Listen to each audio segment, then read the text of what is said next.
हाँ भाई, नमस्कार सभी को।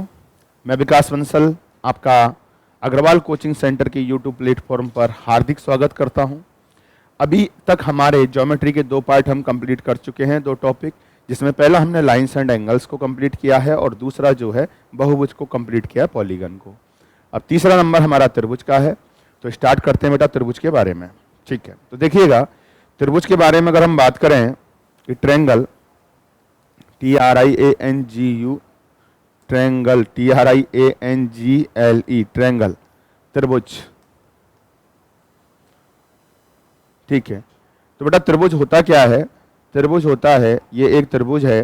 ठीक है, त्रिभुज के बारे में बात करें, पहले तो परिभाषा की डेफिनेशन की, तो हम बोलेंगे कि 3 भुजाओं से घिरी हुई बंद समतलीय आकृति क्या कहलाती है? त्रिभुज कहलाती है। ठीक है, इंग्लिश में लिखें तो एन एनक्लोज्ड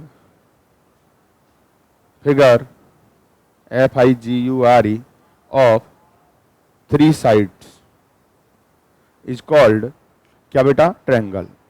कि 3 भुजाओं से घिरी हुई बंद समतलीय आकृति क्या कहलाती है? त्रिभुज कहलाती है। अगर आप देखेंगे यहाँ त्रिभुज में जहां ये भुजाएं आपस में काटती हैं, इनको बोलते हैं वर्टेक्स, मतलब हम बोल सकते हैं इनको क्या? शीर्ष। तो कुल मिला के यहाँ पे 3 शीर्ष हैं बेटा, 3 ही यहाँ पे अंतःकोण है। ठीक है, तो हम बोल सकते हैं कि त्रिभुज के तीनों कोणों का जो योग है, angle A plus angle B plus angle C equal to क्या होगा? 180 डिग्री। मैं ये बात क्लियर कर चुका हूं कि ये तीनों का योग 180 क्यों होता है। आप बहुभुज का पहला वीडियो देख सकते हैं। बात करें इसके अलावा कि भाई यहाँ पे ये त्रिभुज है, त्रिभुज में हमने यहाँ 3 बहिष्कोण बनाए क्रमागत रूप से, 1 2 और ये 3। ये A है, मान लीजिए ये B है और ये C है। तो बताएंगे मुझे कि इन तीनों बहिष्कोणों का योग angle A plus angle B plus angle C जो होगा वो कितना होता है? 360 डिग्री। ये बात भी मैं आपको बहुभुज के दूसरे या तीसरे वीडियो में आप देख सकते हैं, वहां पे बता चुका हूं। मैं ये बोलना चाह रहा हूं कि किसी भी बहुभुज के बहिष्कोणों का योग हमेशा कितना होता है? 360 डिग्री होता है। पुरानी चीजें जरूर देखना बेटा। तो हम यहाँ पे मैं ये बोलना चाहता हूँ कि त्रिभुज के जो बहिष्कोणों का योग है, त्रिभुज के जो बहिष्कोणों का योग है वो तो 360 है, और अंतःकोणों का योग कितना है? 180 डिग्री है। या हम ऐसे भी बोल सकते हैं, यदि किसी बहुभुज के आप लिख लेना इस बात को, यदि किसी बहुभुज के अंतःकोणों का योग, यदि किसी बहुभुज के अंतःकोणों का जो योग है वह बहिष्कोणों के योग का क्या हो? आधा हो। भाई बहिष्कोणों के योग का क्या है? ये आधा है, तो वह त्रिभुज होता है। या फिर उल्टा बोला जा सकता है, यदि किसी बहुभुज के बहिष्कोणों का योग, किसका योग बेटा? बहिष्कोणों का योग, बाहर के कोणों का योग, बहिष्कोणों का जो योग है वो अंतःकोणों के योग का दुगना है, तो वो क्या कहलाता है बेटा? त्रिभुज कहलाता है। ठीक है, ये त्रिभुज की हमने एक बेसिक प्रॉपर्टी देखी परिभाषा के रूप में।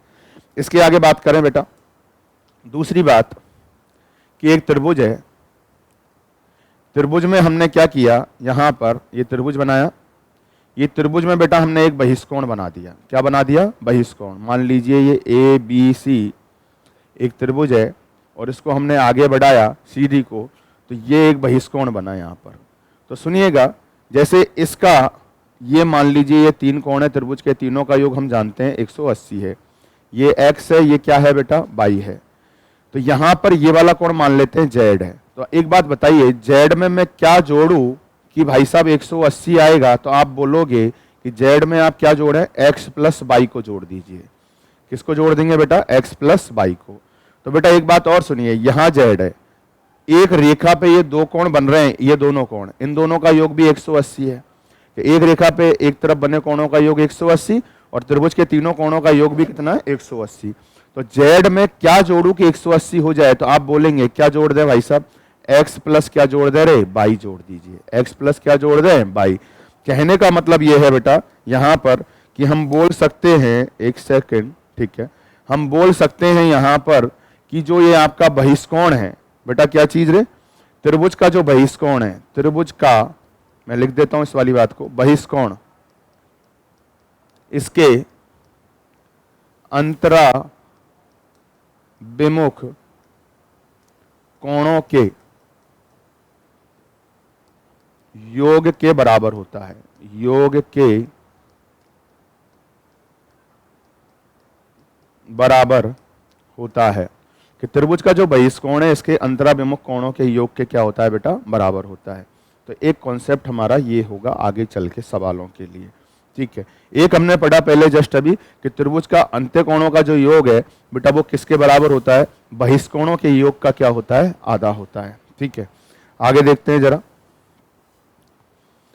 बात करें बेटा हम यहां पे त्रिभुज के गुणधर्मों के बारे में। त्रिभुज के गुणधर्म, ठीक है। तो त्रिभुज के गुणधर्म में हम यहां पर कुछ छोटी छोटी बातों के बारे में समझने वाले हैं, जिनमें से अगर हम बात करें यहां पर तो सबसे पहले हम बात कर रहे हैं कि भाई त्रिभुज की रचना के नियम। त्रिभुज की रचना के नियम, जैसे अगर मैं बात करूं बेटा आपसे कि एक त्रिभुज है, उसकी 3 भुजाएं दे दी आपको, 3 सेमी, 4 सेमी और 5 सेमी, और आपसे बोला जाए कि एक त्रिभुज का निर्माण कीजिए। या आपसे बोल दिए एक त्रिभुज है, उसकी भुजाएं 5 सेमी है, 6 सेमी है, 11 सेमी है, त्रिभुज का निर्माण कीजिए। आपसे बोल दिया कि एक त्रिभुज है जिसकी भुजाएं 5 सेमी है, 8 सेमी है और 13 सेमी है, एक त्रिभुज का निर्माण कीजिए। तो आप बचपन में अपन 10th क्लास में कैसे करते थे, जरा ध्यान से समझना इस बात को। तो हमने बोला कि हम कुछ इस प्रकार से करते थे कि यहाँ पे जैसे ये 5 सेमी की रेखा खींची, वाइट ये वाला पेन, येलो कलर के पेन की बजाय लेते हैं भाई साहब ये वाला पेन, ये दिख रहा है, ठीक है। तो हमने क्या किया, जैसे कि 3, 4, 5 सेमी का ये डायग्राम बनाना है त्रिभुज का, 5 सेमी का एक स्केल लिया, स्केल से 5 सेमी की हमने ये भुजा खींच दी, मान लीजिए 5 सेमी है बेटा, ठीक है ना। अब यहाँ 3 सेमी और 4 सेमी, यहाँ से हमने 3 सेमी का एक चाप काट दिया। ये चाप का मतलब क्या होता है बेटा कि ये जो पूरी आकृति बनती है क्या बनती है, एक तरीके से वृत्त बनती है। क्या बनती है बेटा, ये वृत्त बनती है। तो हमने ये चाप काट दिया और ये 3 सेमी का चाप काटा है। तो यहाँ अभी कितना बच रहा है, 2 और बच रहा है, थोड़ा सा बड़ा ले लेते हैं इसको। ये 3 सेमी का चाप काटा है और ऐसे बेटा इधर की तरफ से 4 का चाप काटेंगे तो बिल्कुल ये काट जाएगा, क्योंकि टोटल मिला के ये 5 है और मैं यहाँ से यहाँ तक 3 ले रहा हूँ, यहाँ से यहाँ तक 4 ले रहा हूँ, तो ये काटेगा। तो ये 3 हो गया और ये कितना हो गया बेटा 4 और ये पूरा 5, तो ये त्रिभुज बन गया है। लेकिन भाई हम यहाँ पे देखें 5, 6, 11 में, तो इसमें क्या कंडीशन होती है, इसमें आप बोलते कि साहब 11 सेमी की एक भुजा बनाई, एक 5 सेमी का चाप काटेंगे, एक 6 सेमी का, ये टोटल 11 सेमी है मान लीजिए। यहाँ से हमने 5 सेमी का चाप काटा और इधर बचा ही 6 है, और यहाँ से आप 6 का चाप काटोगे तो वो कुछ इस प्रकार से जाएगा। तो ये त्रिभुज बना ही नहीं, क्योंकि ये तीसरा पॉइंट कहीं आया ही नहीं, एक तरीके से एक स्ट्रेट लाइन बन गई, सीधी रेखा बन गई। इस कंडीशन में त्रिभुज नहीं बना। जरा यहाँ देखते हैं कि ये 13 सेमी की भुजा है, ठीक है। कितने सेमी की भुजा है भाई, 13 सेमी की भुजा बनाई। मान लो ये कंडीशन होती, यहाँ पूरी 13 है, ठीक है। 8 और 5 13 होता है, 5 और 6 11 होता है। 13 की जगह मैं ऐसे करता हूँ, थोड़ा ज़्यादा ले लेता हूँ, ठीक है भाई, ये बराबर वाला ले लिया हमने, मान लीजिए 18 है, ठीक है ना। 18 सेमी की ये भुजा बनाई है। एक 5 सेमी का चाप काटते बेटा इधर से और एक 8 सेमी का चाप काटते, पूरा ये 18 है, तो अभी इधर 13 बचा हुआ है। इसका मतलब अभी 8 यहाँ कुछ होगा, अभी ये 5 तो बचा हुआ है, ये 5 और 5 10 और 8 18। क्या त्रिभुज बनेगा, नहीं बनेगा। बात को समझने की कोशिश करना कि यहाँ पर त्रिभुज क्यों नहीं बना या कब बनेगा। तो बेटा हम देख रहे हैं यहाँ पे कि जब दो भुजाओं का जो योग है 5 + 6, 5 + 6 बराबर क्या हो रहा है 11, तो भी त्रिभुज नहीं बन रहा है। और जब हम बोले कि 5 + 8 और ये 18 जो है ये छोटा है, 5 + 8 कितना होता है 13, छोटा है किससे 18 से, तो अभी त्रिभुज नहीं बन रहा। लेकिन यहां देखें 3 + 4 बड़ा है किससे 5 से, तो त्रिभुज बन रहा है। हम एक नियम बना सकते हैं, जो नियम बनेगा वो ये होगा कि अगर त्रिभुज बनाना है आपको तो हमें ये करना पड़ेगा कि साहब दो भुजाओं का जो योग है, दो भुजाओं का जो योग है तीसरी भुजा से क्या होना चाहिए, बड़ा होना चाहिए। यहां देखो दो भुजाओं का योग तीसरी भुजा के बराबर है, तो त्रिभुज नहीं बना। यहाँ दो भुजाओं का योग तीसरी भुजा से छोटा है, तो अभी त्रिभुज नहीं बना। तो हम बोल देंगे कि साहब त्रिभुज बनेगा तो कब बनेगा, त्रिभुज बनेगा केवल और केवल एक कंडीशन में, कब, जब जब कब कि हम लिख देंगे यहाँ पे त्रिभुज बनने के लिए, त्रिभुज बनने के लिए दो भुजाओं का योग, दो भुजाओं का योग तीसरी भुजा से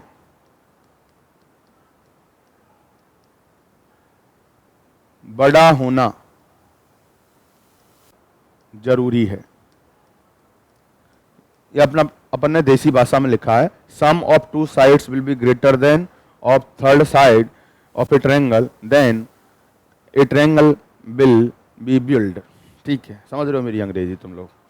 तो यहाँ पे हम बोल सकते हैं कि एक त्रिभुज बनने के लिए दो भुजाओं का योग तीसरी भुजा से क्या होना चाहिए रे, बड़ा होना चाहिए, तो ही त्रिभुज बनेगा, नहीं तो त्रिभुज नहीं बनेगा भाई। ठीक है, तो जरा देखेंगे कि ये त्रिभुज है, ये त्रिभुज की ये तीनों भुजाएं ए बी और बेटा क्या है रे, ये सी है। ठीक है, तो हम बोल सकते हैं कि यार ए प्लस बी जो है बड़ा होना चाहिए किससे बेटा, सी से, या बोल सकते हैं बी प्लस सी बड़ा होना चाहिए किससे, ए से, या ए प्लस सी बड़ा होना चाहिए बेटा किससे रे, बी से।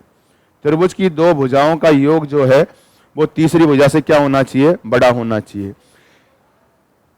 ठीक है, लेकिन सवालों को सॉल्व करने के लिए हम एक और इसी के साथ में नियम पढ़ते हैं, वो इसी से निकल के आता है। जैसे कि आप देखेंगे कि मैं अगर बोलूं यहां पर कि बी जो है, बी, ये बी भुजा बड़ी होनी चाहिए, ए इधर की तरफ जाएगा तो क्या हो जाएगा, ये सी माइनस ए। अगर मैं यहां बोलूं सी बड़ा होगा, बी उधर जाएगा, क्या हो जाएगा, ए माइनस बी। जैसे यहाँ पे अगर मैं बात करूं कि भाई यहाँ ए और सी दोनों ही ले लिया, ए बच रहा है, ए ले लिया तो बेटा उधर की तरफ क्या जाएगा, सी उधर जाएगा, माइनस का हो जाएगा बी माइनस सी।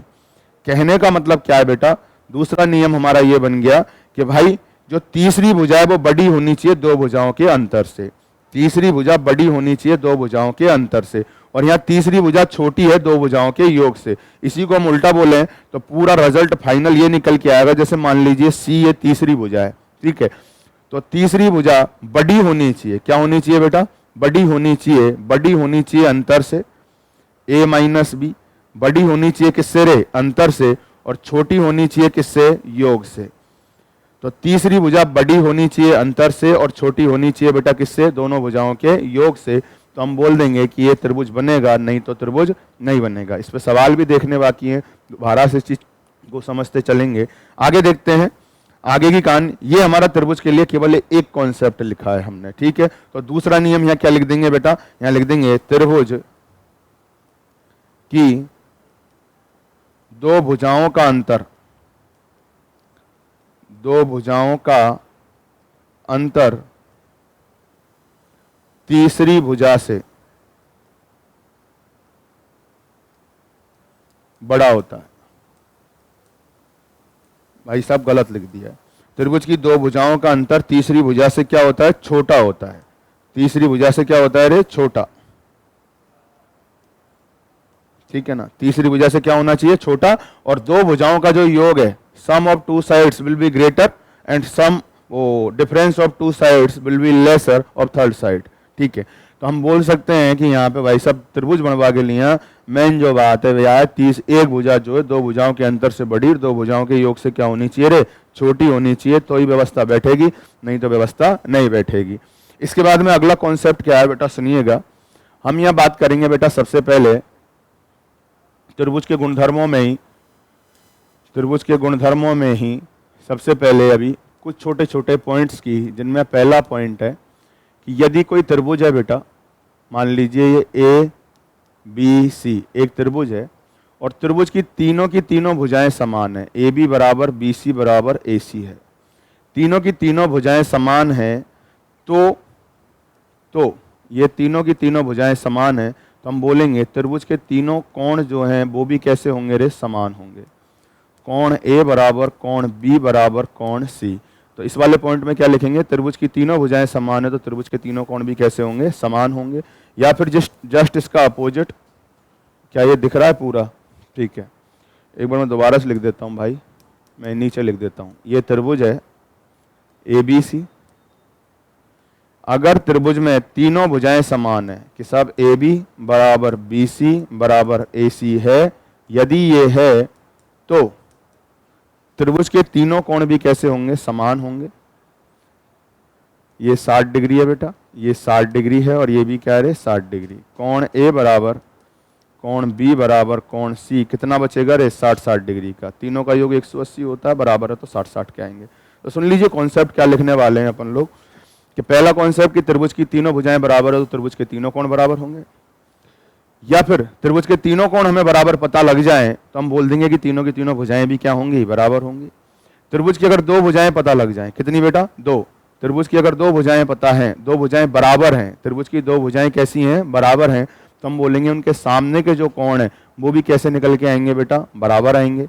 और सेम ऐसे के ऐसे ही हम बोले त्रिभुज के दो कोण बराबर हैं, क्या बराबर है, त्रिभुज के दो कोण बराबर हैं, तो हम बोलेंगे त्रिभुज की उन जो दो कोण बराबर है उनके सामने की दो भुजाएं बराबर होंगी। अगर त्रिभुज में तीनों कोण बराबर नहीं है, तीनों कोण बराबर नहीं है, तो हम बोलेंगे साहब त्रिभुज में तीनों भुजाएं भी अलग अलग होंगी, या तीनों भुजाएं अलग अलग हैं तो तीनों कोण भी अलग अलग होंगे। या फिर हम बोल सकते हैं कि त्रिभुज में जो भुजा बड़ी होगी, त्रिभुज में जो भी भुजा बड़ी होगी उसके सामने का जो कोण होगा वो क्या होगा, बड़ा होगा। या फिर हम बोल सकते हैं त्रिभुज में जो भुजा छोटी होगी, सबसे छोटी होगी, उसके सामने सबसे छोटा कोण होगा। या फिर उल्टा बोल सकते हैं बड़े कोण के सामने बड़ी भुजा, छोटे कोण के सामने छोटी भुजा होगी। तो देख लीजिए एक बार कि बेटा यहाँ पर ये तीनों भुजाएं अगर हमने बोला कि ये बराबर हैं, तीनों भुजाएं कैसी हैं रे, बराबर हैं, तो तीनों कोण भी कैसे हो जाएंगे रे, बराबर। सेम ऐसे के ऐसे ही त्रिभुज में दो भुजाएं बराबर है, मान लीजिए ये और ये बराबर है, तो इनके सामने के जो कोण है ना ये बराबर होंगे। कहने का मतलब ये है बेटा कि यहाँ मैंने लिखा एक त्रिभुज है ABC, जिसमें यदि AB जो है AC के बराबर है तो हम बोलेंगे ये A है, ये भी A है, मान लीजिए। यदि दो भुजाएं बराबर हैं तो इनके सामने के कोण, AB के सामने कौन सा कोण होगा, कोण C, और AC के सामने कौन सा कोण होगा बेटा, कोण B। ये दोनों क्या होंगे, बराबर होंगे। या फिर हम बोल सकते हैं, यहाँ पे हम एक बात लिखना भूल गए, तीसरा पॉइंट मान लीजिए एक त्रिभुज है ABC, जिसमें मैं आपसे बोलूं कि अगर हमें पता लगे कि तीनों कोण बराबर है, कोण A बराबर, कोण B बराबर, कोण C है, अगर ऐसा है कि साहब ये 60-60 डिग्री के हो गए मान लीजिए, तो हम बोलेंगे तो त्रिभुज की तीनों भुजाएं AB बराबर BC बराबर क्या होगा रे, AC, तो त्रिभुज की तीनों भुजाएं भी कैसी होंगी रे, बराबर होंगी। चौथा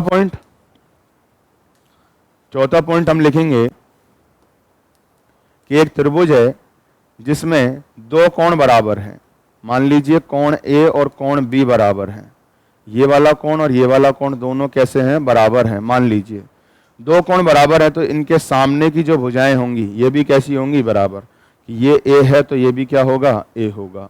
तो हम बोल देंगे कोण, कोण नहीं भुजा, भुजा कौन सी वाली, A के सामने भुजा लिख देते हैं बेटा जैसे BC, और B के सामने लिख दिया बेटा क्या, AC, ये दोनों भी कैसी होंगी रे, बराबर होंगी। पांचवा कि एक त्रिभुज है ABC, यहां मैं लिख रहा हूं ये A भुजा, ये B भुजा, ये C भुजा, ये X कोण है, ये Y कोण है, ये मान लीजिए Z कोण है। मैं अब यहां लिखने वाला हूं कि त्रिभुज में जो भुजा बड़ी होगी उसके सामने बड़ा कोण होगा। आपको भी ये पॉइंट लिख लेना है जो भी आप नोट्स बना रहे हैं कि त्रिभुज की बड़ी भुजा के सामने बड़ा कोण, त्रिभुज की बड़ी भुजा के सामने बड़ा कोण तथा छोटी भुजा के सामने क्या होता है, छोटा कोण होता है। तो पहले ये पॉइंट लिखते हैं, बड़ी भुजा के सामने बड़ा कोण। मान लीजिए मैंने लिख दिया यदि भुजा A बड़ी है B से, B बड़ी है बेटा किससे, C से, A बड़ा है B से और B बड़ा है किससे, C से, तो हम क्या बोलेंगे बेटा यहाँ पे, तो हम बोलेंगे, क्या बोलेंगे कि भाई A के सामने कौन सा कोण है बेटा, X है, तो X सबसे बड़ा होगा। B के सामने कौन सा कोण है बेटा, Y है, ये उससे छोटा होगा। और C के सामने कौन सा कोण है बेटा, Z, ये सबसे छोटा होगा। तो बड़ी भुजा के सामने बड़ा कोण, बड़ी भुजा कौन है, A, तो A के सामने कौन है, कौन सा कोण है, X है, तो X सबसे बड़ा होगा, Y उससे छोटा होगा, और सबसे छोटी भुजा के सामने सबसे छोटा कोण होगा। मतलब सबसे छोटी भुजा अगर C है तो सबसे छोटा कोण क्या होगा, Z होगा। देखिएगा आगे कि छठा पॉइंट, लास्ट पॉइंट जो है वो क्या है कि एक त्रिभुज है बेटा, ये त्रिभुज है जिसकी ये तीन भुजाएं हैं ABC, ये X, Y और Z। छठा पॉइंट हम लिखेंगे कि किसी त्रिभुज में जो सबसे बड़ा कोण होगा उसके सामने वाली भुजा सबसे बड़ी होगी, और जो सबसे छोटा कोण होगा उसके सामने वाली भुजा क्या होगी, सबसे छोटी होगी। देखो ये सारी कहानी थ्योरी अपनी जगह है, लेकिन जब सवाल आपके सामने आएंगे तो भाई साहब मामला खतरनाक होगा। तो ये थ्योरी को थोड़ा कंप्लीट करें, साथ साथ में पढ़ते हुए चलें, ठीक है। तो पहले हम थ्योरी को कंप्लीट कर रहे हैं, यहाँ पर पूरी थ्योरी को जरा देखेंगे। तो बेटा कहानी ये है कि सबसे बड़े कोण के सामने सबसे बड़ी भुजा की, यदि X बड़ा है Y से, Y बड़ा है Z से, मान लीजिए कि कोण x बड़ा है y से और y बड़ा है किससे, z से, तो जो भुजा होंगी उनका क्रम, भुजाओं का क्रम क्या होने वाला है बताएंगे जरा मुझे। तो हम बोलेंगे सबसे बड़े कोण के सामने सबसे बड़ी भुजा कौन होएगी, C। y बीच का कोण है, बीच के कोण के सामने वाली भुजा कौन है, B। और जो z के सामने कौन सी कोण है, z के सामने भुजा कौन सी है, A। ये लिख देंगे। तो बड़े कोण के सामने बड़ी भुजा, छोटे कोण के सामने बेटा छोटी भुजा हो जाएगी। क्लियर है बेटा, कोई डाउट है इसमें किसी को? ठीक है, आगे देखिएगा। इसके बाद में कुछ चीजें, छोटी छोटी सी बातें जो हमें पता होनी चाहिए। ठीक है, तो देखेंगे जरा कि जैसे आपको दे दिया कि एक त्रिभुज है ABC, एक त्रिभुज ABC है बेटा, जिसमें एक हमें बात करनी है माध्यिका के बारे में कि माध्यिका क्या होती है, एक हमें बात करनी है बेटा शीर्षलंब क्या होता है, एक हमें बात करनी है बेटा यहाँ पे कोण समद्विभाजक रेखा क्या होती है, कोण समद्विभाजक रेखा, और एक हमें बात करनी है लंब समद्विभाजक रेखा। ठीक है, तो जरा समझने की कोशिश कीजिएगा कि बेटा माध्यिका, इसको हम बोलते हैं अंग्रेजी में मीडियन। ये क्या होती है, भुजा के मध्य बिंदु को, भुजा के मध्य बिंदु को सामने वाले शीर्ष से मिलाने वाली रेखा, मिलाने वाली रेखा। देखिएगा, ये हम ये बात कहना चाहते हैं कि कोई भुजा है, मान लीजिए ये भुजा है बेटा, ये त्रिभुज बनाते हैं थोड़ा सा अलग टाइप में ही, जिससे क्लियर रहे मामला।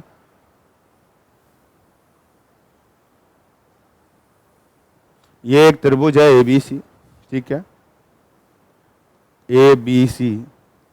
इस त्रिभुज में कोई ये भुजा है, BC भुजा है, मान लीजिए इस BC भुजा का कोई मध्य बिंदु है यहाँ पे D। D क्या है, ये मध्य बिंदु है, मान लीजिए मिड पॉइंट है। ठीक है, तो मध्य बिंदु को, किसी भुजा के मध्य बिंदु को उसके सामने वाले शीर्ष से जब मिलाते हैं, मध्य बिंदु को सामने वाले शीर्ष से मिलाया, मतलब मध्य बिंदु को मतलब यहां से यहां तक x है, तो ये भी कितना है, x।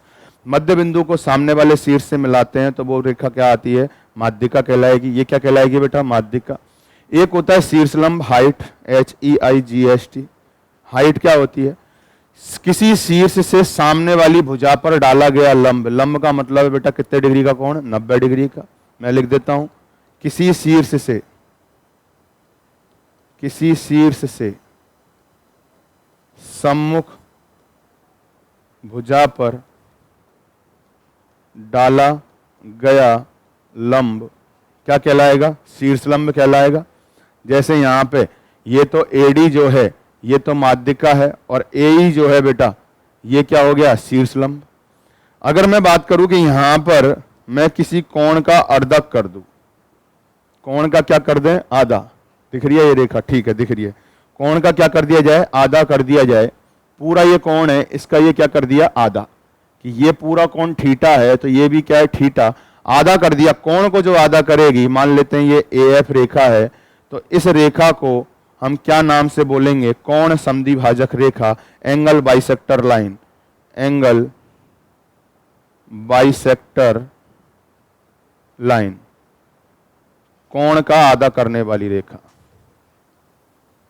आधा करने वाली रेखा। एक होता है परपेंडिकुलर बाइसेक्टर लाइन। ये क्या होगी, ये होगी भाई साहब, जो भी आपकी भुजा है उसका जो मध्य बिंदु है, इस मध्य बिंदु पर अगर एक लंब डाल दिया जाए, मध्य बिंदु पे क्या डाल दिया जाए, मध्य बिंदु के सापेक्ष क्या डाल दिया जाए, लंब।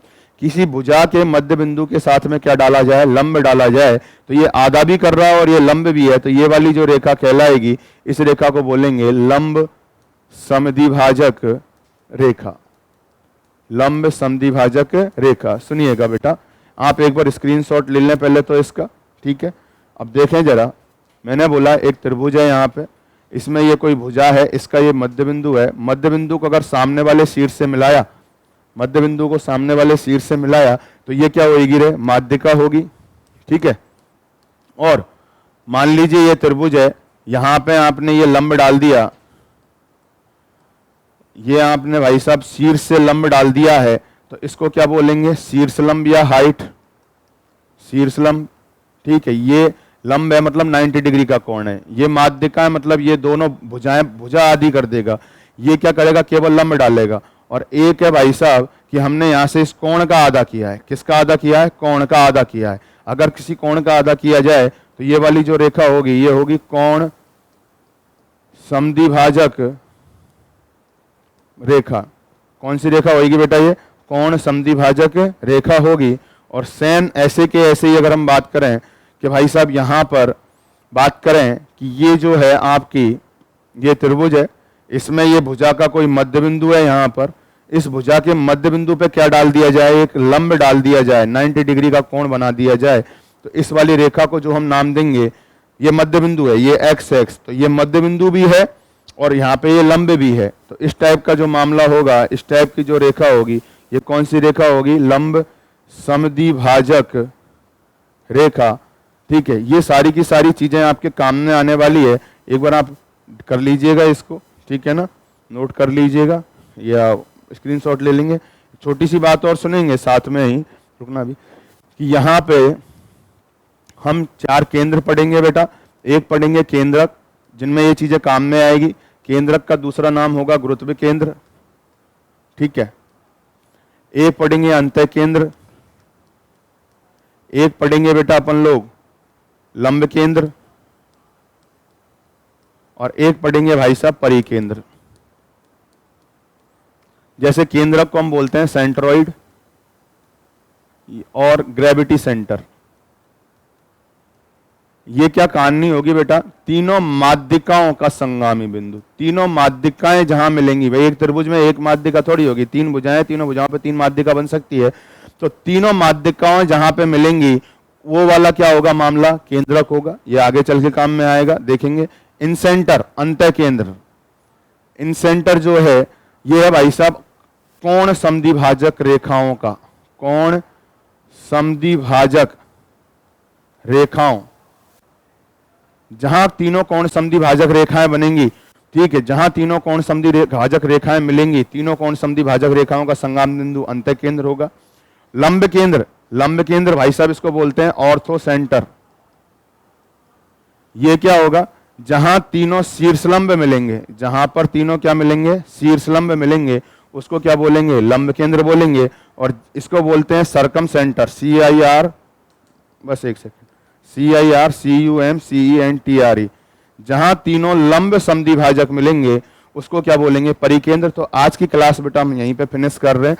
कल की क्लास यही 8 बजे आपके सामने प्रस्तुत हो जाएगी, ठीक है। आप डेली आप जुड़िए और बताइए कि भाई हमारी क्लास डेली 8 बजे चल रही है, तो आप पुराने वीडियो को जरूर देखना भाई। और अग्रवाल कोचिंग सेंटर का जो यूट्यूब प्लेटफॉर्म है उसको सब्सक्राइब करें, ज़्यादा से ज़्यादा वीडियो को शेयर करें, और अगर वीडियो पसंद आता है तो लाइक जरूर करें। लाइक कमेंट करने से हमारा मोटिवेशन बढ़ता है, हमें लगता है कि आप लोग देख रहे हो बढ़िया से, ठीक है भाई। Okay, bye, good night, good afternoon, जब भी आप देख रहे हो उसके लिए बाय, धन्यवाद।